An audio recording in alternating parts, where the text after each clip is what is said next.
Guys நாங்கள் இப்போ எங்கே இருக்குன்னு பார்த்தீங்கன்னா அண்ணா நகர் ஈஸ்ட் இது பாடிக்குப்பம் புதுக்குப்பம் தான் இருக்கோம். ஆனால் நான் சொல்ல போகிற விஷயம் வந்து இந்த ஸ்டேஷன் பற்றி இல்லை. ஒரு V3 ஒரு ஸ்டேஷன் தெரியுது அவங்களுக்கு.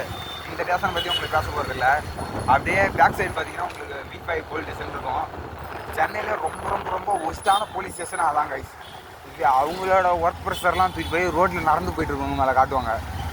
எப்படின்னா இப்போ பொது இடத்துல நின்றும்போது ஏன் பொது இடத்துல நிற்கிற, இதுமாரி கேவலமாக கேட்டு என்னடா முறைக்கிறேன்னு வேணே வம்பிழுத்து நம்மள ஏதாச்சும் ஏதோ பணக்காரங்க அரசியல்வாதி இவங்க பிள்ளைங்கலாம் தப்பு செஞ்சாங்கன்னா இவங்களோட கேத்தாந்துக்கு அப்பாவி மேலே போட்டு அது சும்மா விசாரணை படத்தில் பார்த்துருப்பீங்க. ஆனால் அது சும்மாலாம் ஒன்றும் டேரக்டர் வெற்றிமாறன் வைக்கல, பார்த்தா தான் வச்சுருக்காரு. இதுமாரி இன்னமும் நடக்குது கைஸ். அதனால் போலீஸ்காரன் நீங்கள் கம்முன்னு இருக்கும்போதே வந்து சண்டையில் தானா வம்பு கட்டினானா ஃபஸ்ட்டு நீங்கள் அமைதியாக போக ட்ரை பண்ணுங்கள். மீண்டும் அவங்கள ட்ரிகர் பண்ணான்னா சேர்ஜிபி ஓன் பண்ணி இதுமாரி பண்ணுறான் அப்படின்ட்டு அதுக்கு என்ன சொல்யூஷன் கேட்டிங்கன்னா அதுலேயே அவர் மேலே அந்த போலீஸ் மேலே என்ன செக்ஷனில் கேஸ் போடலான்னு அதுலேயே காட்டும். அதுமாரி கேஸ் போட்டுவிடுங்க கைஸ். அப்போ தான் அவங்கள ஒரு மிரட்டி விட்டால் தான் அவங்களாம் திருந்துவாங்க கைஸ். சப்ஸ்கிரைப் பண்ணுங்கள். Thank you guys.